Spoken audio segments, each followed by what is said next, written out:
बिस्मिल्लाहिर्रहमानिर्रहीम। अस्सलाम वालेकुम मुंहिंजा प्यारा भाइरो ऐं भेनरो, अस्सलाम वालेकुम।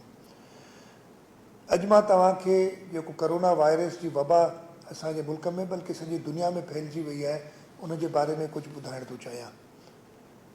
करोना वायरस जो पहिरियों टेस्ट 23 जनवरी 2020 ते थियो हो।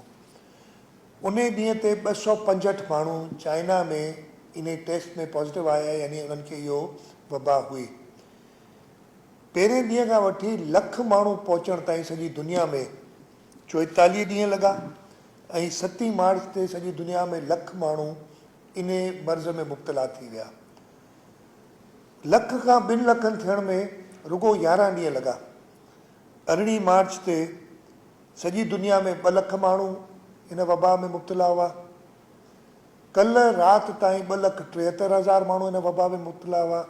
हिन वक़्तु जॾहिं मां तव्हां सां ॻाल्हायां पियो थो तेसि ताईं 2,80,000 जे क़रीब माण्हू हिन वबा में मुब्तला आहिनि।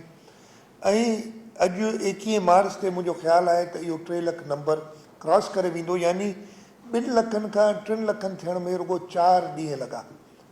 पाकिस्तान में बि असां वटि पहिरियों केस 26 फरवरी ते आयो ऐं इन ई तरीक़े सां इहो वधे पियो थो। इन में जेके मर्ज़ में मुब्तला आहिनि माण्हू वधनि था पिया। मां तव्हांखे इहो ॿुधाइणु चाहियां त वबा फैले कीअं थी। अगरि कंहिं हिकिड़े शख़्स खे इहो वायरस आहे, इन वबा में मुब्तला आहे, उहो शख़्स अगरि ॿिए कंहिं सां मिले थो, हथु ॾिए थो उनखे, उन सां एतिरो वेझो थिए थो जो उनजी खंघि या उनजी छिक उन ॿिए माण्हूअ जे हथनि ते या जिस्म ते लॻे थी ऐं उन्हनि साॻियनि हथनि सां अगरि हू पंहिंजे चहिरे खे हथु लाहे थो त उहो ॿियो माण्हू बि उन सां इन्फेक्ट थी वेंदो। हिक ॿिए सां घटि में घटि मिलूं, पंहिंजो जेको डिस्टेंस आहे या फ़ासिलो आहे हिक ॿिए खां उहो घटि में घटि 4 खां 6 फुट रखूं।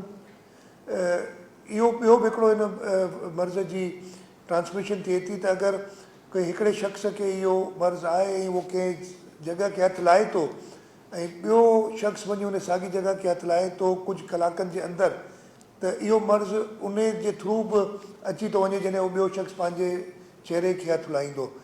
त वरी बि हल इन जो इहो आहे त ॿाहिरि निकिरणु घटि कयो या ख़तमु कयो या घटि में घटि कयो। तव्हां ॿाहिरि जॾहिं वञो तव्हां बार बार पंहिंजा हथ धो, जे शइ खे हथु लाहियो था जेतिरो जल्द मुमकिन थिए साबुण ऐं पाणीअ सां पंहिंजा हथ धो। सैनिटाइज़र्स मार्केट में अवेलेबल आहिनि, उन्हनि जो इस्तेमालु कयो वधि में वधि।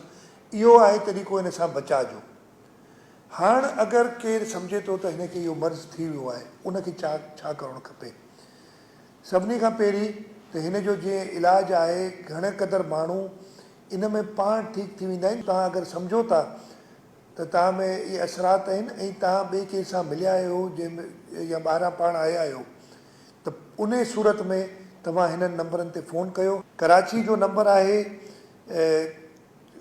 99204452। ॿियो नंबर आहे 99206565 ऐं हिकिड़ो मोबाइल नंबर आहे 0316 0111 712।